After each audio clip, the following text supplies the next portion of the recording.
Bonnie, and this is the Tarot Table with Bonnie and Peter, where we lay the cards on the table and talk about life, tarot, and everything in between. So shuffle your deck, pull up a chair, and join us at the Tarot Table.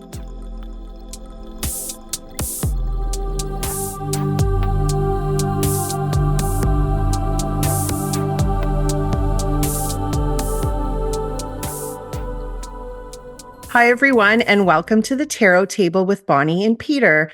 I'm Bonnie, and in today's episode, we're going to talk about the twos in tarot. So in our previous episode, we talked about the aces, so we're going to continue on the path going up, and today we're going to talk about the twos.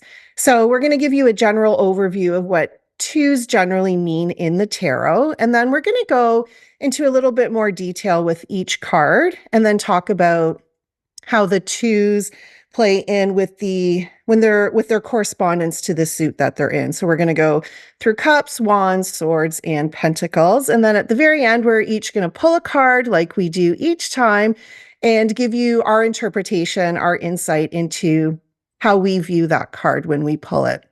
So generally with the twos, if we talk about the aces, the ace is one. And now we go into the twos, and now we're incorporating two different energies that are coming together. So you can think about that in many different aspects. So twos, if you think about it, is like uniting two energies together. That could be partnerships. That could be bringing things into balance. That could be making a decision.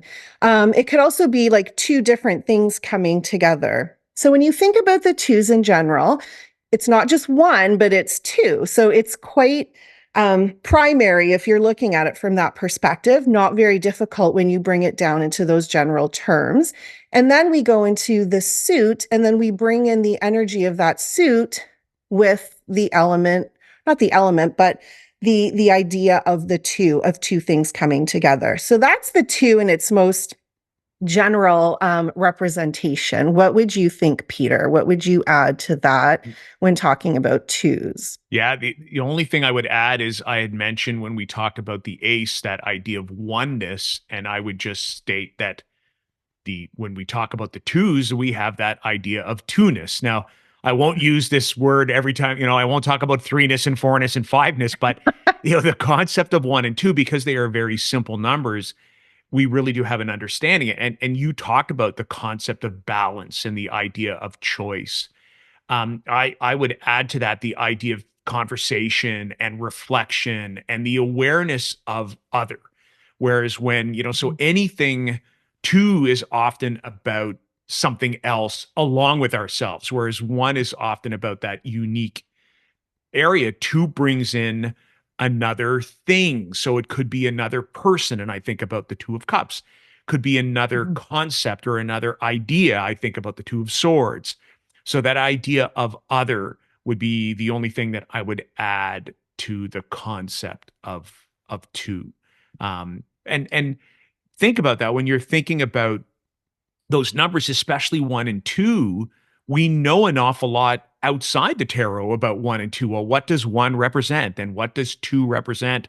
And those concepts often bring themselves into the meaning of the cards, the twos in general, and then the two of each of the four suits specifically. So hopefully that helps people a little bit as you're dealing with all four cards. And I think you'll hear when we talk about each of the twos, some of those concepts coming into play in the meanings of the cards. And who knows, if we're lucky enough, maybe we'll draw, when we do our random draw, we'll draw two. We talked about that the last time, but we didn't end up drawing an ace. So the odds are, 4 out of 78 so the odds are slim, but who knows? Anyways, You never know, right? Thanks for giving me an opportunity to add, but the only thing I would have add there is that idea of, two-ness. So. Tune. Yeah, exactly. It's like two things coming together, whether they're coming together organically or whether you're searching for something to bring that energy back in. So yeah, exactly. Because the two could represent all those words we said, like balance and choice and reflection and conversation, but it could also be the lack of those things and the need to have to bring focus to, to balance or to choice or to decision. Right. And also the idea of planning, I think, too, because if we think about the prior card, which was the ace is about, being presented with an opportunity, an idea. And now the two, so we're assuming now that when you're with the two, you've accepted that opportunity, that idea, whatever it is that was presented to you. And now what are you going to do with that? So that's what brings us into the twos, making a choice, finding a partner, whatever it is. So we'll get into a little bit more detail when we talk about each card. Do you want to start us off with the Two of Wands? Sure. Yeah, yeah, totally. So, hey, let me see. Two of Wands. Yes, and I'm trying to. Oh, right. I'm like I've always got my cards nearby. For those of you who are watching, the nice thing. So I always have my Rider Waite Smith. It's always my borderless Rider Waite Smith, and I have it in order, so the cards are easy to find, especially if I'm teaching or working with a client. So this is the Two of Wands, right? So I always think when we're in the wands, the wands are a suit where we try and take control, right? Where we take control, or we try and take control of our own story. I think, they're action oriented, but I'm always reluctant to talk about them being action oriented, because I think action sometimes also sits in the suit of swords, that it's air based. But wands have a purpose. Like, I always think, we're the character of our own story, and not only are we action oriented, but we're action oriented where we want to move forward, we want to take control, just as opposed to what I think sometimes is movement just for movement's sake. So in this card, when we talk about the two, we are talking about somebody who is faced with a choice. This looks like somebody who wants to take control of what they have. They want to move, but they're contemplating what's in front of them already. So it's like, I want to move forward. I want to go on an adventure, but I'm also, hey, look at what I've got already. I have the world in my hands. And they really are faced with a choice. They're faced with examining what I have and examining what's out there for me to, to look towards. So what passion am I going to move towards? What story am I going to allow unravel? And I always think, there is a sense of security in this card. There is a balance kind of between those two concepts. There's I have this kind of world in front of me, but I'm a wand, so I want to be out there in the world as well. So I don't know. Just to kind of sum up this card, I often think that this card is a choice between two realities. It's the choice between someone who really is at the beginning of their journey. They just emerged from that ace-like energy. They're in that space of two.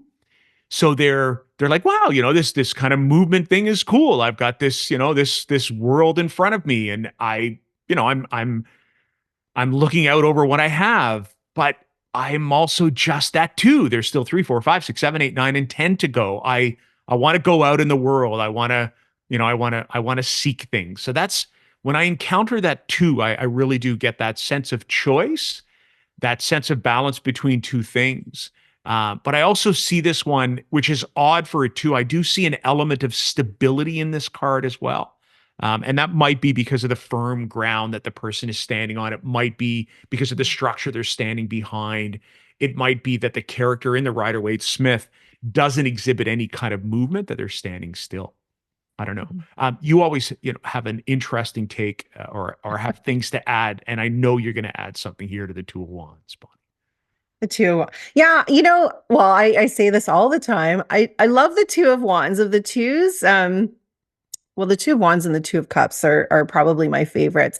But when I see the Two of Wands, I agree with you. It's about a decision, right? It's about a choice that we're making, but it's about, I almost see it as like I have this choice. Like I have now, I had one wand, right? And if we again think about like you have this magic wand, now you have two of them. What are you going to do with that energy, right? You've decided that you're going to move forward with this project or, this inspiration. But are you going to play safe and kind of stay in that zone where you feel comfortable? Or you have this world in your hand, and quite often the two of wands has some type of globe in it. Mhm.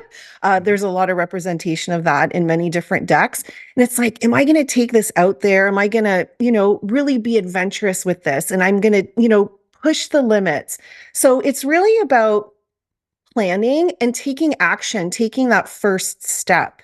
So, really, what are you going to do with this energy? You've got two wands now that you have. You're creating momentum, you're creating movement to go forward. How are you going to take that energy and move forward? Are you going to keep it small, which a lot of us tend to do, especially when something's really exciting? We don't allow ourselves to really think about the potential of what that can be. And sometimes we play small. So, this is a choice that you have to make, but also planning what that next action step is going to be so that you can move forward. So, I think that's the excitement I get with the two of wands. I tend to play small. So when I see that card, it excites me that I'm like, no, Bonnie, you can push the limits a little bit more and be a little ambitious. So Go I out love that. into the world that's, that I've heard the phrase of, you have the whole world in your hands associated with this particular card as well. Yeah, I love that. Hmm. And it does highlight the I want to go out and expand. It does really highlight that wand like energy that, I want to go and bring my passion out into the world. And I Hmm. think And if you could use that in a practical sense, how would you use the two of wands? If you were going to intentionally use that card for something. yeah, it would be knowing what you and I had both talked about, that idea of putting yourself out, bringing yourself out into the world, or take an idea and bring it bigger. Then I would Mhm. think when you're trying to draw on that kind of energy, the maybe it is, and I always like the word passion project with a wand, only Mhm. because I think it's different from work, that we do. You've referred to this, and I would agree wholeheartedly. When we started this podcast, it was an ace of wands kind of energy, and that wands type energy is when you feel that fire of that inspiration. So what I would sorry, I'm getting long winded. I'll bring it down. when when I would want to try and move forward with something, knowing that I'm thinking small and give myself the opportunity to perhaps expand, I would intentionally draw out that two of wands. So it might be at the start of a project where I'm like, okay, well, Mhm. I'm going to be faced with a step where I might want to remain closed. The visual of that two of wands will tell me no, bring it out into the world. Take that next step. Allow people to hear what it is you have to say. Allow people to see what it is that you need to create. Um, you know that would be one example of where I would use that. What about you? I would do for the same thing. Again, because I tend to play small and I think I'm afraid to put myself out there. Although we are doing this podcast, so Right. I'm getting out of my comfort zone in that sense. But that's a great example. When something you're really passionate about, that can help to push you forward to maybe do something that could be really scary for you with something else. So I would draw upon that card to sort of push my boundaries a little bit and to see where can I actually use this energy and how can it push me a little bit further than I think I could go. So yeah, I would definitely use it in the same way. And again, putting it out where you can see it. If you're about to, start planning is can sometimes be really tough and overwhelming. Like we have a lot of choices at that point. Like, what's my next step? So maybe bringing the card out and helping you to start plan that project as well. You made me think of another possible use, because to bring the card out and plan, although we haven't really talked about it in a past episode, maybe in a future episode. The tarot can be at times a great tool for planning when we're looking at options, directions, steps to be able to follow. And I think, well, there's a term called a significator when you draw a Mhm. card and put it out to represent a person. I wonder if you were working with the tarot as a tool for options and planning, and you were in that space of a small project that you wanted to expand or something that you were looking to move forward, would be taking that two of wands out and using it as a significator, as the base for the work that you were then doing, and seeing where the tarot takes you, starting with that card, like intentionally Mhm. drawing that card and then randomly drawing the other cards to see, what the tarot has to say, but really purposefully drawing on the two of wands energy. Oh, Yeah, I love that. That's something that I don't do often, but whenever I hear about that, so thanks for that reminder. It's like, yeah, that's a good thing to do. Although last week I do have to say, I was writing my newsletter and I get so overwhelmed with, that, and I intentionally pulled 3 cards which we were talking yeah, about in yeah, our previous episode. And I'm like, I'm putting them here in front of me and I'm going to draw upon this energy. So always using, we have that availability at our fingertips, right? yeah, You grab your deck of cards, whatever that card, with the energy of that card that's calling to you, put it out there. mhm, And that's, symbolic of what it can do to help you. So yeah, yeah. I actually, it's just out of the frame of the picture for those that are watching on YouTube, but actually to this side, so it's my left, might be your right, I'm not sure. I actually have a card stand, so it's a small wooden block where I can put two cards in it and stands them up so that I can see them visually. If I think about it, a future episode, if I have it within arm's reach, I'll show people, because I agree with you. I think having the visual of the card, it's such a powerful medium, mm, um, that it's such a powerful medium to use as reminders, as energy to draw on. So, yeah, do that not just with the two of wands, but with other cards as well. So 3 cards, good for you. Yeah. yes, I needed a lot of help that day. All right. Do we want to move on to the two of cups? Sure. Okay. You want me to start? Yeah, sure. Yeah, yeah. Okay, Two of Cups, such a loving, beautiful card. Usually when this card shows up, it's a really lovely, beautiful card to look at.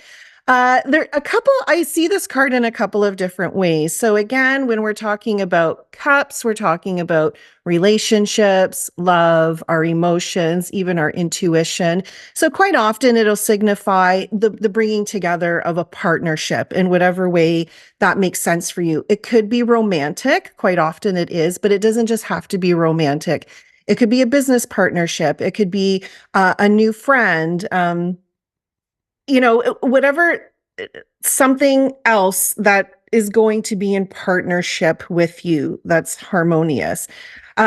What I often think of as well when I see the Two of Cups is the relationship with yourself. A lot of times we're questioning romantic love or companionship or partnership in some way. And I think sometimes if that can be an issue for us, we need to step back and see how is our relationship with ourselves. Because if we don't see ourselves in that loving, compassionate relationship, then how can we expect that from somebody else? So I think that sometimes that card is a reminder for how are we loving ourselves? How are we speaking to ourselves? How are we in relationship with our own self? And that could be, like if the Ace of Cups was maybe an indication of like a healing journey or a forgiveness journey, then the Two of Cups in that sense would represent how can we heal? How can we forgive ourselves? Like it's bringing it back to you. And sometimes we see ourselves as like two different things, and it's sort of bringing those things together, right? Like this sort of spiritual side of us, that side of us that's already, loving and eternally, um, like we have eternal wisdom. Like we have so much that we have access to within ourselves, but we think that we're separate from that. So bringing that together. So that's kind of a different way. Maybe sometimes people don't see the Two of Cups like that, but in my own practice, I often look at it from that perspective. So what do you think, Peter?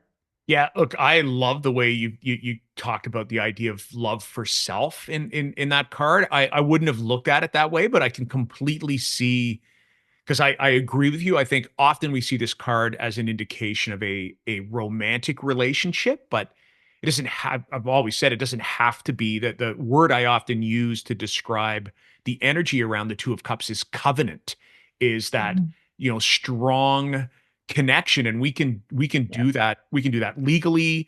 We can do that. Like you had talked about a business partnership or friendship, and we can do it with ourselves, which was really important. It's probably the most important relationship that we have. Love thyself, I before you say can love that all the somebody else, right? time.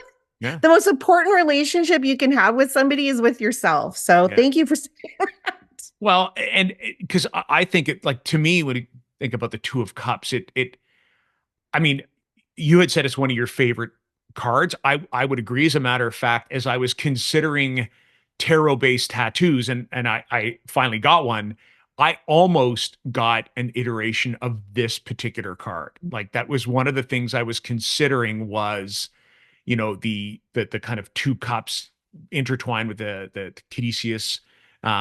I didn't end up going that way. I still might. There's space on my right calf, and I might find myself with a tarot based tattoo in the Two of Cups, because I really do like this card for a variety of reasons. It's in the suit of cups. It's the realm of water. So we have flow here, and we have balance because we have the twos, and I think because it's in cups, because it's water based, we've always thought about it as a card associated with romance or with relationship. And we're not alone esoterically. Like, we talk about the Thoth deck. Aleister Crowley literally calls, like, the title of this card is love. And often, the titles that him and Freda Harris made are sort of out there for some cards, but not with this one. And I haven't talked an awful lot about the astrology of cards, but this one I know because I've spoken about it in a recent episode that I had done with my wife Kelly, where we talk about the astrology and the tarot of kind of the upcoming 3 months. And this card is associated with the first 10 degrees of the sign of Cancer, and it's ruled by Venus, which is the goddess of love.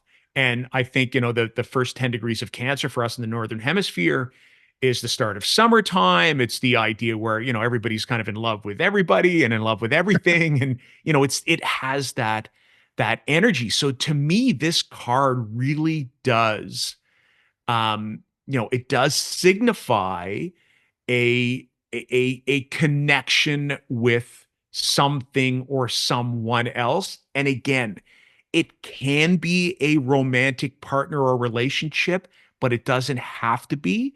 But the one thing when I do see this card is I always ask, is it emotion that drives the connection? So if it is a business partnership, then first and foremost, is there like or emotional connection with the two people who are operating a business? Because that doesn't have to be the case, right? You can have a business relationship and the business that the relationship is just business. Whereas in this particular case, it would likely indicate a business relationship where there is also an amicable connection between people. That if it's a friendship, then it is a friendship that is based on the love of friends, and it's not one that's based on convenience. Where it's like, well, they're my friend because I watch their child and they watch mine, or when I'm away for the weekend, they keep an eye on my house and I keep an eye on theirs. That there's actually emotional connection that's involved.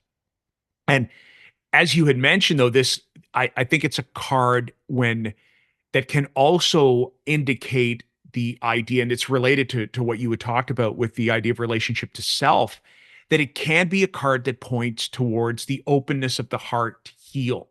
So in some ways, it might be the healing that's required to overcome a past or an old relationship as well. That sometimes the card represents that openness to use your words, to get into a relationship with ourselves. That are we, after having made ourselves vulnerable, which is very much a cups kind of area, have we closed that wound? Are we ready to be vulnerable in other areas? Are we still carrying, is there still lingering things that are carrying forward from a past relationship or from a past wound even? So sometimes the Two of Cups can be a call to to heal that previous connection with either something or someone else that was emotion based. So yeah, it is absolutely one of my favorite cards in the deck for sure. Yeah. And one thing you alluded to a little bit that I didn't bring up, which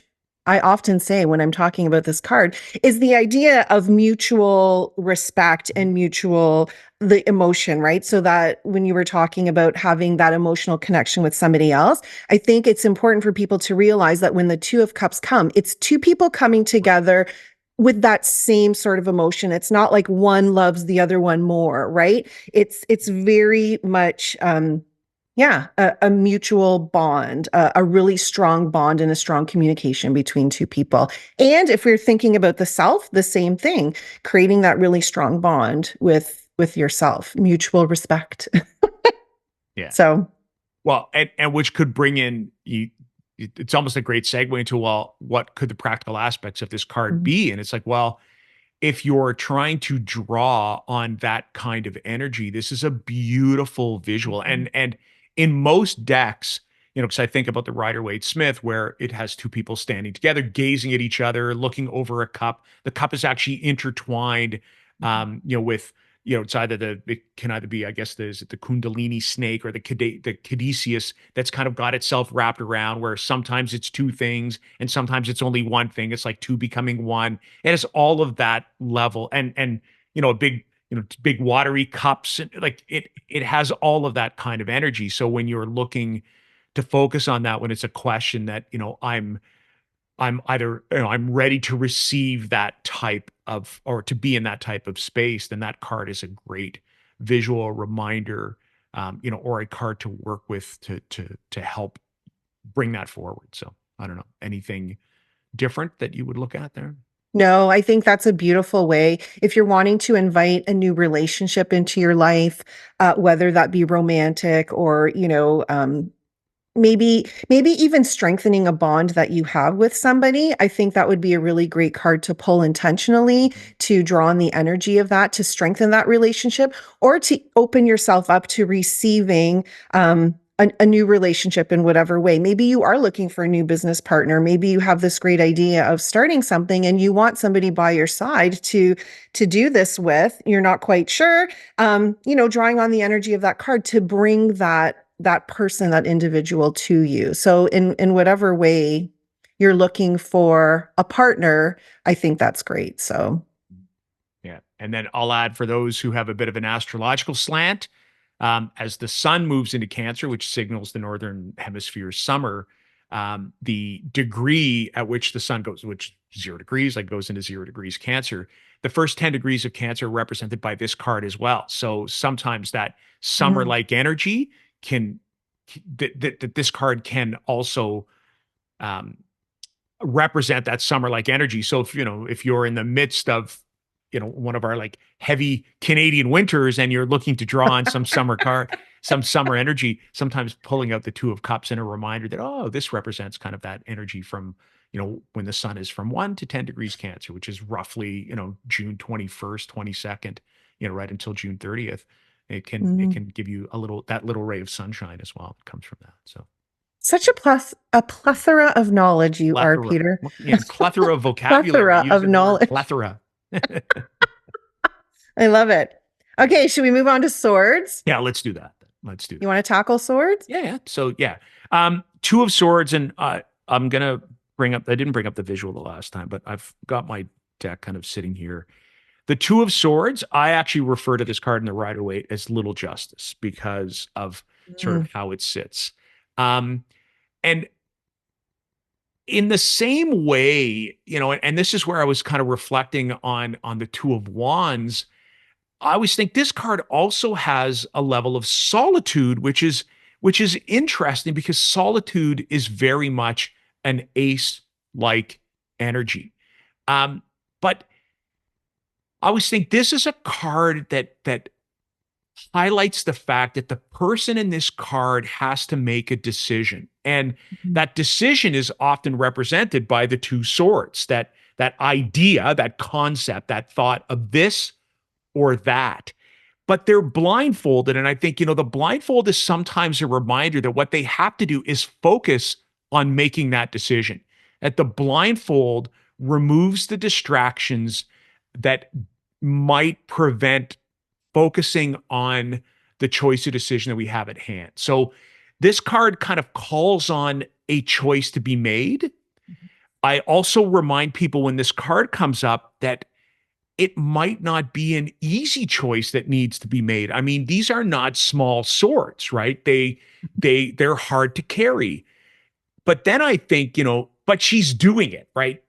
As challenging as this decision might be, as challenging as the choice might be, even as blindfolded as we might feel in making that choice, that this person that's represented in this card is is able to hold up these two choices. They're able to hold up these two big swords. So it's a card about choice. It's a card about maybe a call to eliminate distraction.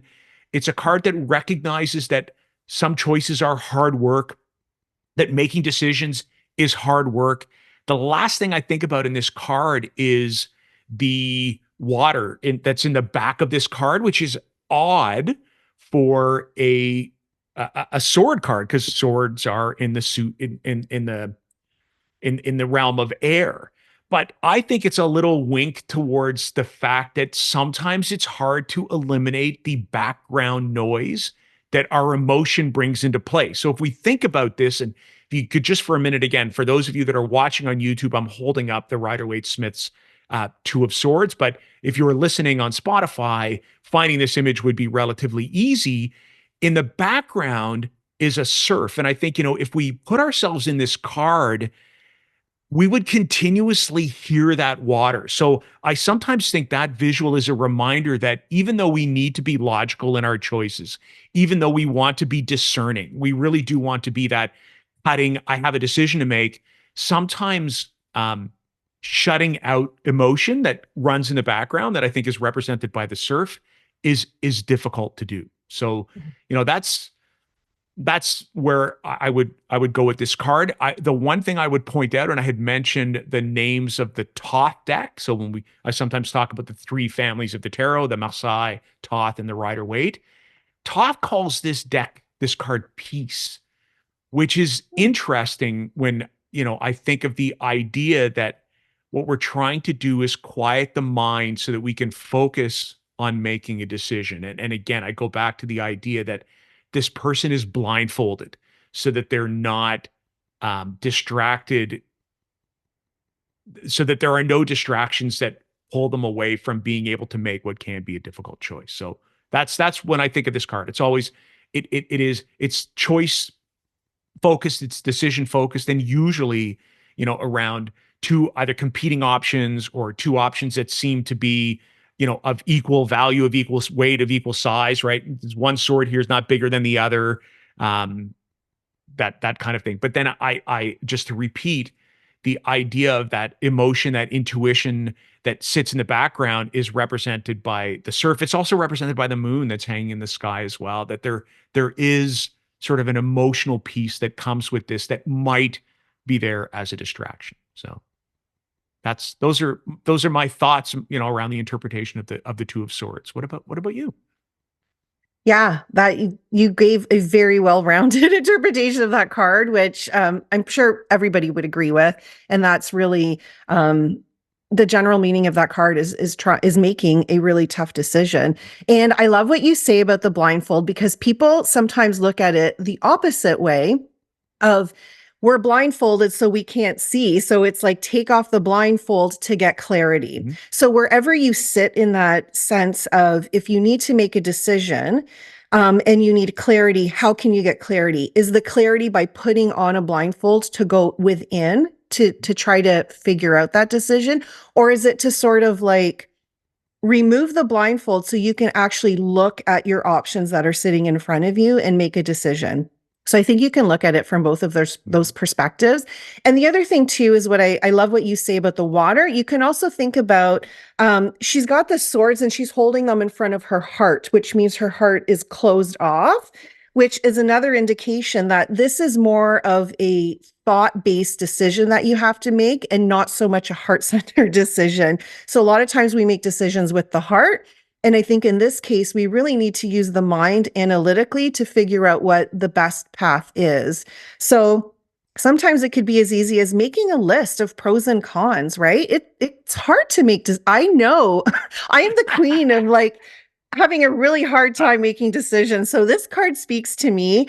And really, it's about looking at everything. And sometimes not making a decision is still making a decision. So you think like, oh, I have to make a decision, but by you not making one, you're making a decision because you're not making a decision. So it can get really heady.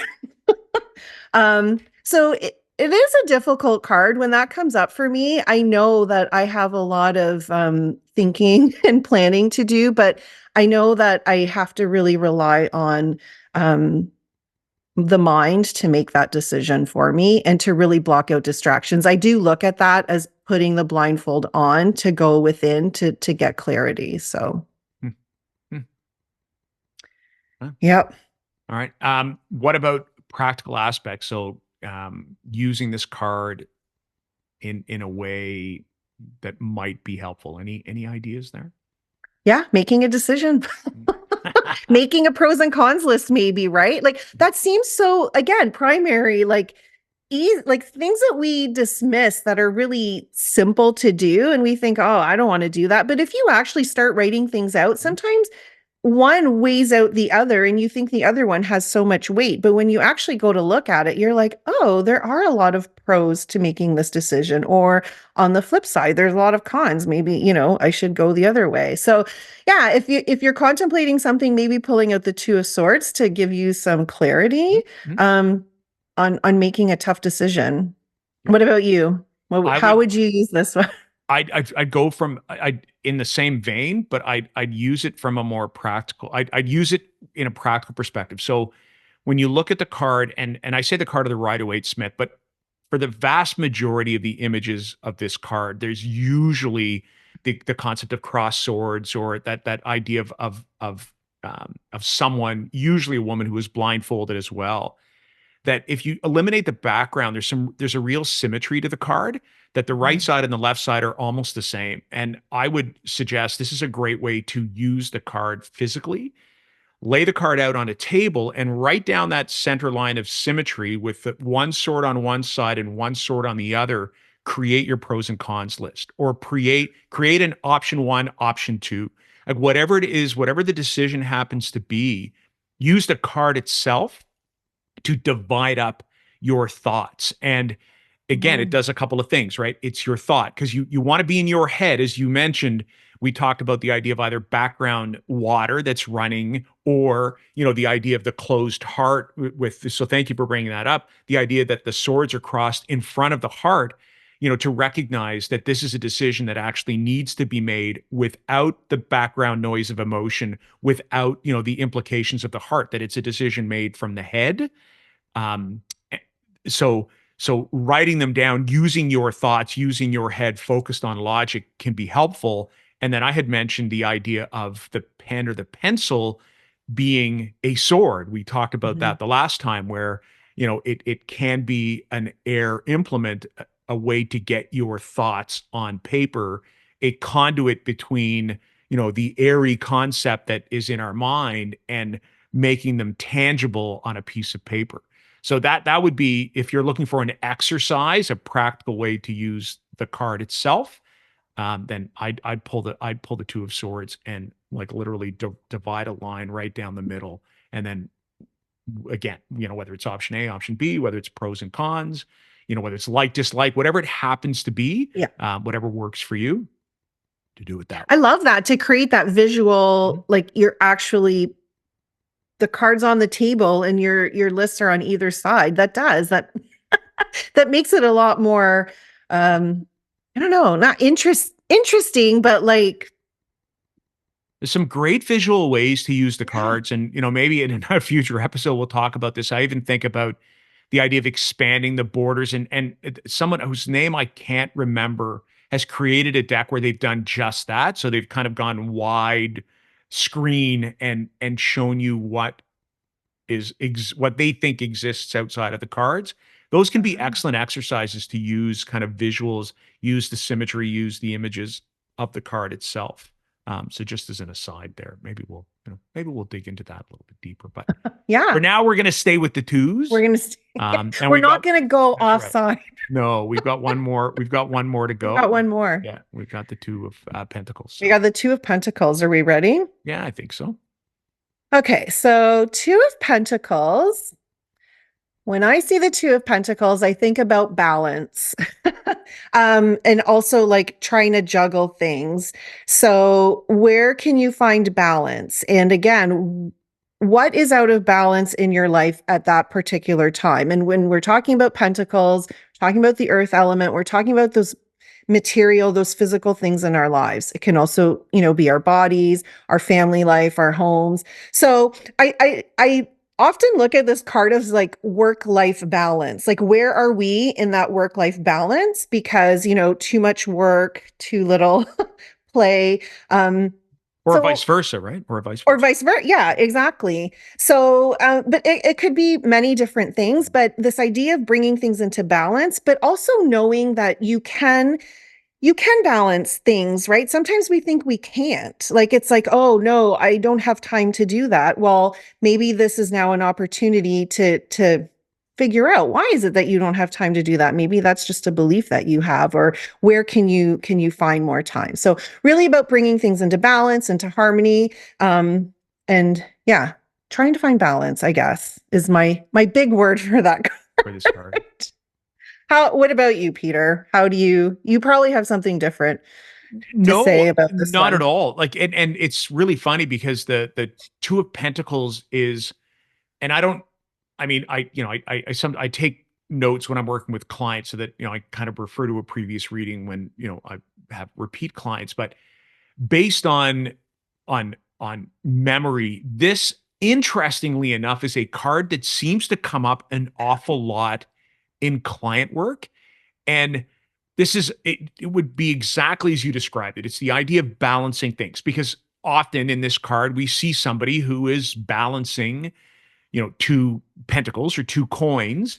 But then so I would describe it exactly as you have. And I would talk about, in what area of our lives are we looking to balance? Often it's a reminder of the pentacle things in our lives. So that's money, that's resources, homework, our routines, our health, our physical health, even a call to nature. Those are all things that are Yes. pentacle things. So how are we balancing those things in our lives? That's kind of the call to question. You mentioned the exact same thing I would say is that, let's celebrate this, because based on the card here, this person is successfully balancing some stuff. One is up, one is down. It might not be even, but what they are doing is they do at least have these two things off the ground, that they have prevented them from falling. So I often think that there are two words that I associate with this card. I'm holding up the image for those that are watching on YouTube, those that aren't, again, using the Two of Pentacles from the Rider-Waite-Smith. There are two things that it highlights to me. And the two key questions I always ask are you balancing or are you juggling? Because those are Mhm. two different things, right? Balancing Yes. means I'm in control of all the things that I'm hanging on to. Juggling is I'm throwing one thing up in the air and I'm forgetting where it is while I'm focused on this other thing, and I'm waiting for that thing to fall back down so I can grab it and throw the other thing up in the air, right? Those are two different ways to manage multiple things. This card here is in the act of balancing, but the character looks like a juggler. So that's why I always bring in those two elements. And when Mhm. I'm working with the Rider-Waite-Smith, which is, more often than not, the other thing I bring in is the background of this picture. Because it's common in some decks, is the background is actually quite chaotic. That although this person is standing on firm ground, balancing two pentacles, they're doing so despite the fact that storms are raging in the background, and that the two ships that are in the background of the Rider-Waite-Smith are going up and down some pretty massive waves. So this is why I sometimes think this card can be a call to celebrate, where you may feel like things are out of balance, But this card is there to remind you haven't actually dropped anything yet, and you haven't dropped anything despite the fact that there are things that are pretty chaotic going on in the background, whether it's just the chaos of life or whether there are actual challenges that are happening that you're managing to keep things up in the air without letting them fall. That concept of, dropping the ball. This card says that the ball hasn't been dropped yet. The balls they might be at different levels, but they're actually being kept off the ground. That's kind of how I would approach that. Yeah, I love that. Yeah. So from a practical perspective, how would I use this? I think for me, and I think this podcast is just like letting everybody know everything about me, but because Pentacles, is alignment with the earth. And I think it's a call for me to balance nature with my everyday life. So I think how I would use this card in a practical way would be to remind me to go out in nature and to really connect back with the earth. I think there is an imbalance in my life of, I think about that a lot, and there's a lot of earth element that I bring into my life, but not so much in the being outdoors perspective. So I think I would want to use it in some capacity. So maybe bringing it outside with me, like my little buddy, like, hey, Two of Pentacles, come outside with me so we can Go for get a hike. grounded outside and really, be immersed in nature. Hmm. Yeah.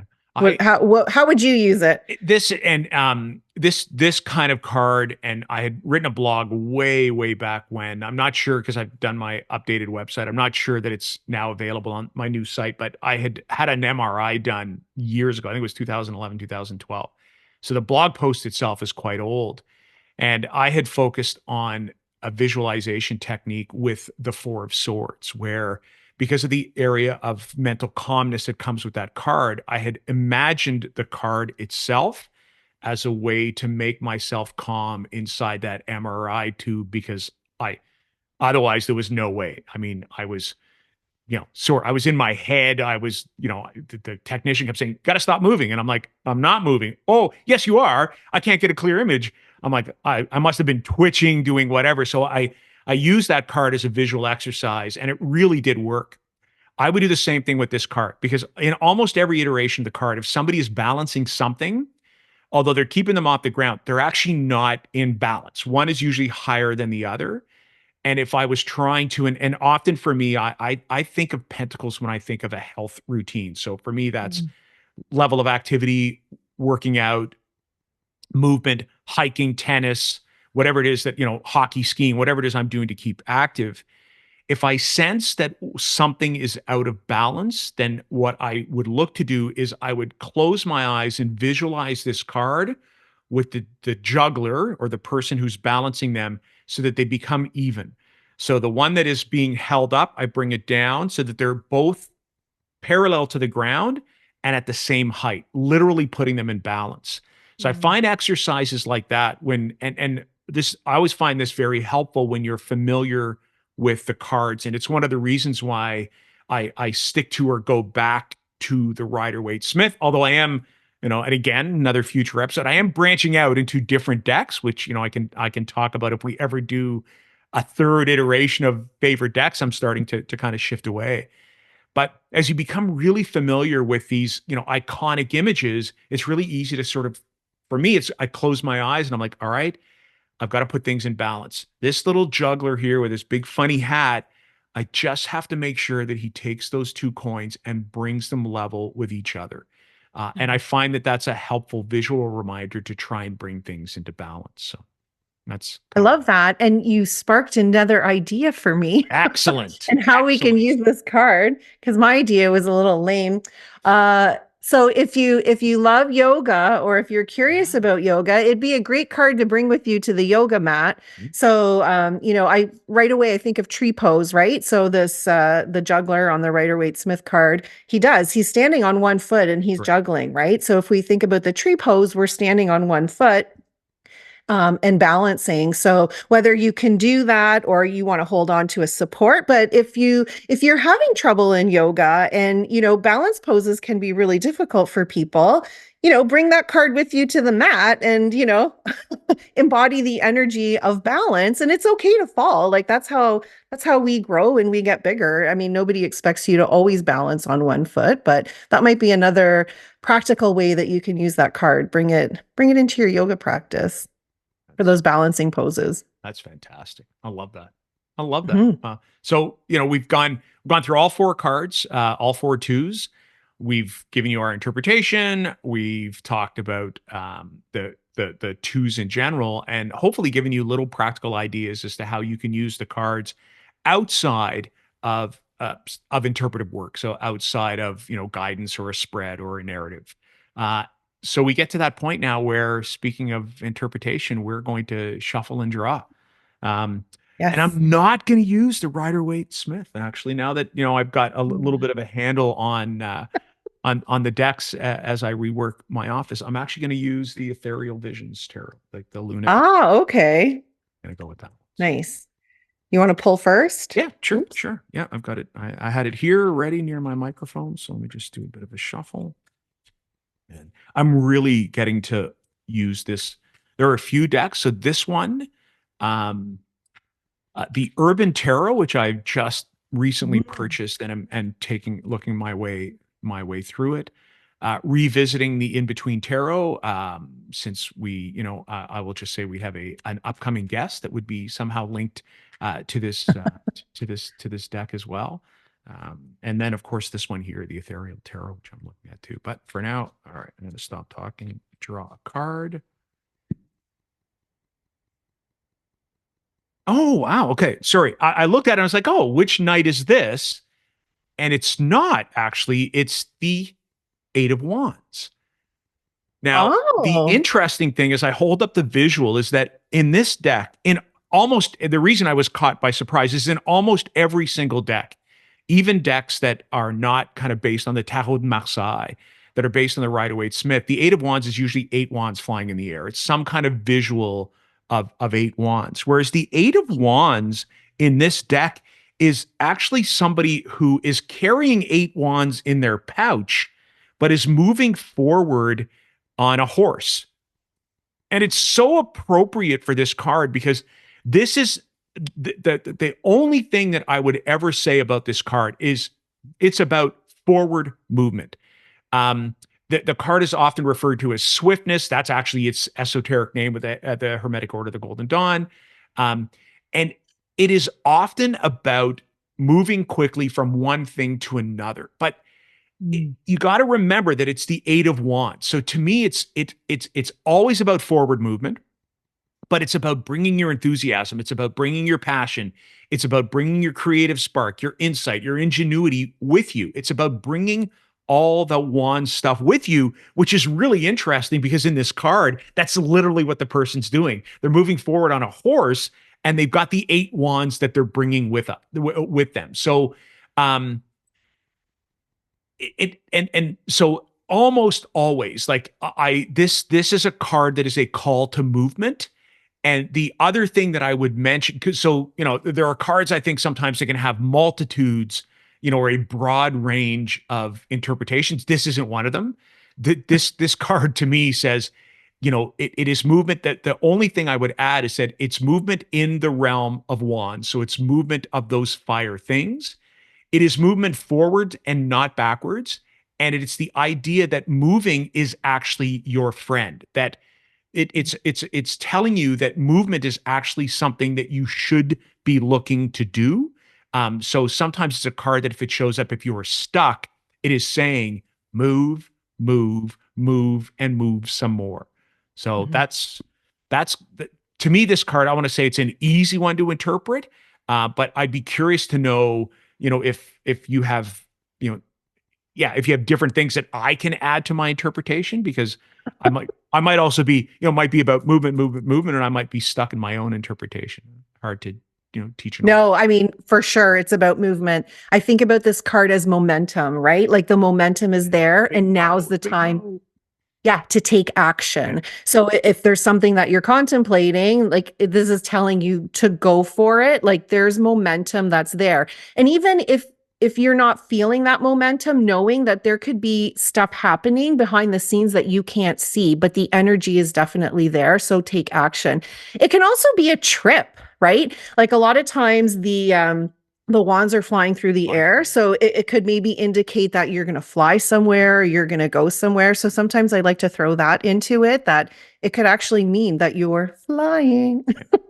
Yeah. I, and I going would, somewhere. I would often look at that too, especially if I'm working with a client and there are other cards in the narrative or in the spread that indicate that. Sometimes things like pentacles around resources or other cards of movement.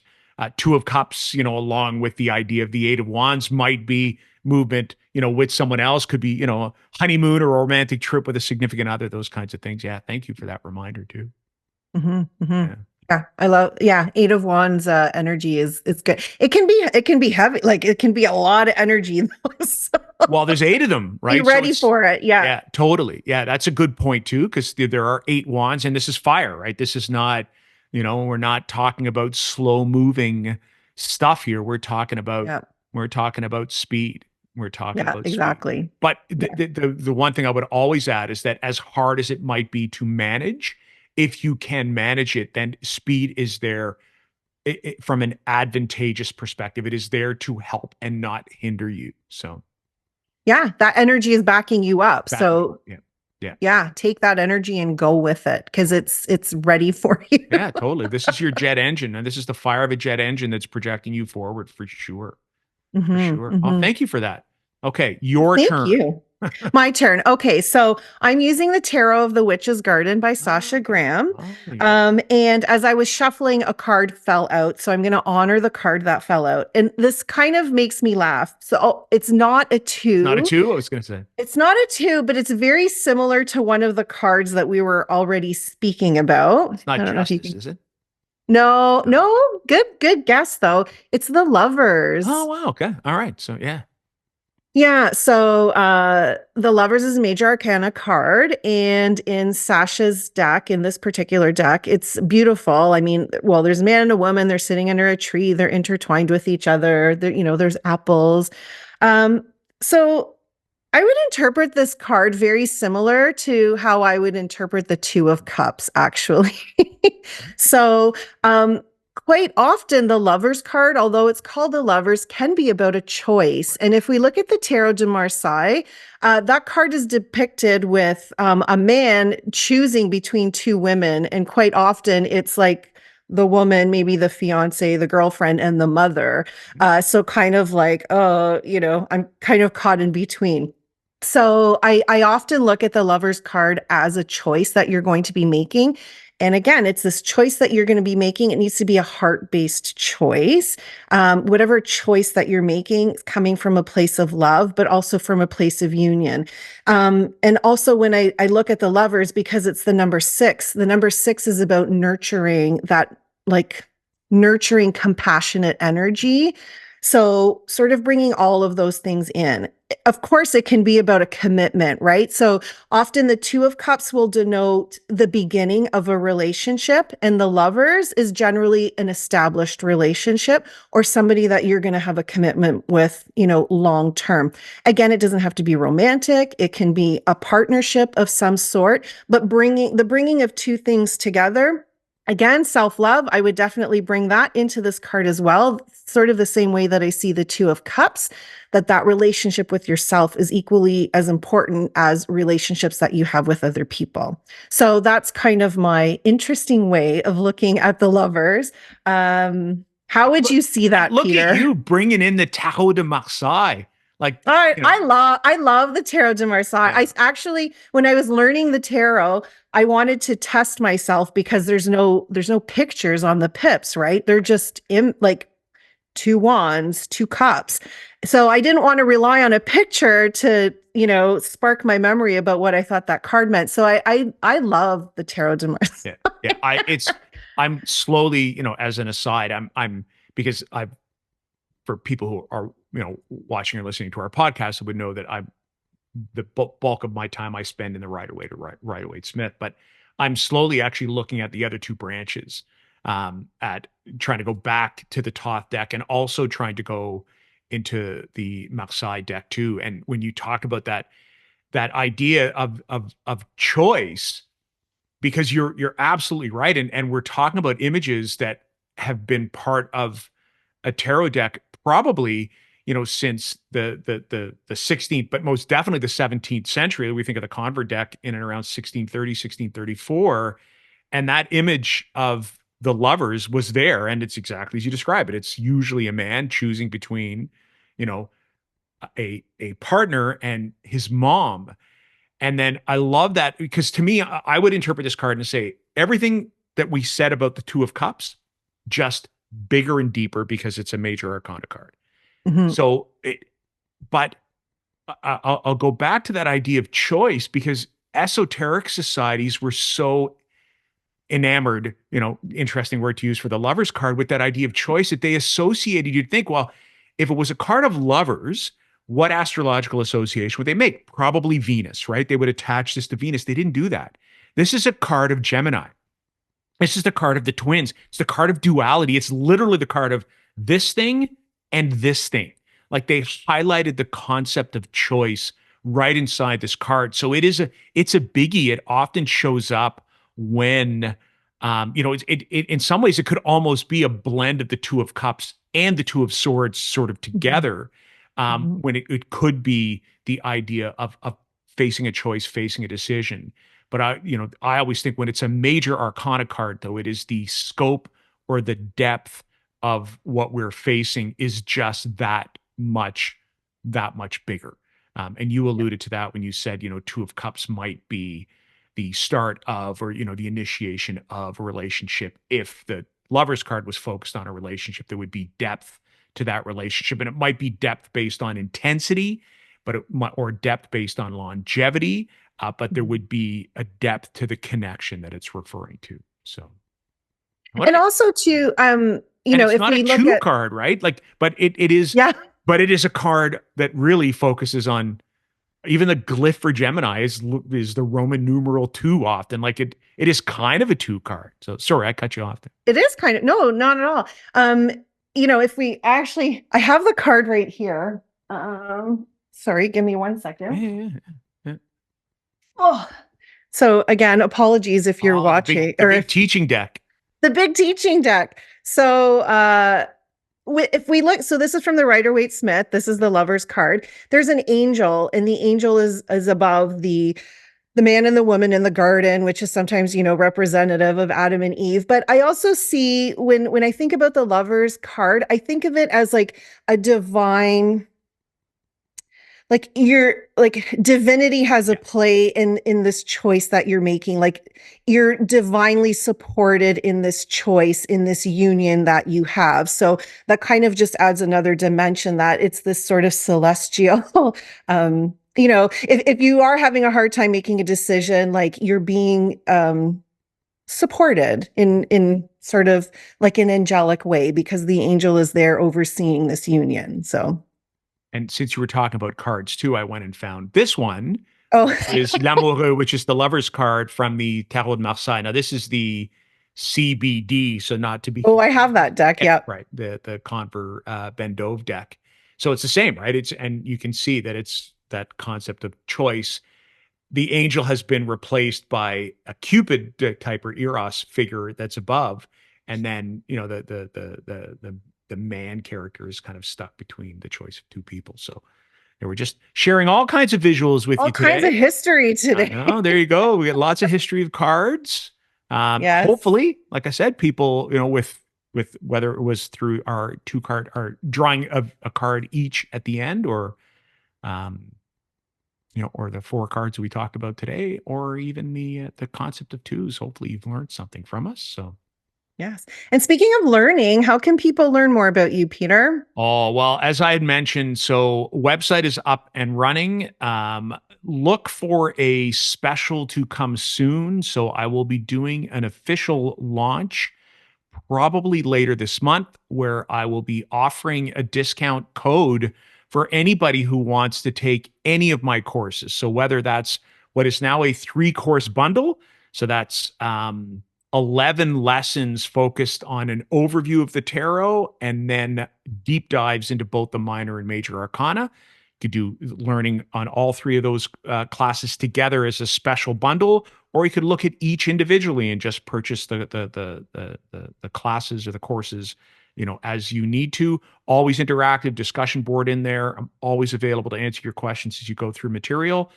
So definitely that as far as learning goes. But what I would state again is stay tuned for an official launch, which will include specials for consultations and then special discount codes for any of the courses. So that's what I've got That's going on. exciting. Yeah. How about you? Yeah, I'm Yay. so happy. I got to make a shout out to Amy Angelo who did the work on my website. I am just absolutely thrilled with the work that she did. Just It looks amazing. yeah, thank you. I love it. I really, really, really do find it much easier to navigate. So, how about you? Wonderful. People can find me on my website at breathewithbonnie.com, which will be in the show notes. You can also follow me on Instagram at breathewithbonnie. Not a lot on there. But you can go to my website and see what I have to offer and anything that I'm up to. So that's a sort of the best place to find me. Great. And with that, we'd like to thank everybody for joining us. We do this podcast for you. So with open hearts, we thank you for sticking with us till the end, listening to what we have to say and allowing us to share in something that we're really passionate about. So, if you love our podcast, if you'd like to leave us a nice comment, a review, and subscribe so that you're notified each time we release a new episode. And again, we want to thank you for being here and we look forward to being with you next time. So thanks for listening. Thanks. Bye.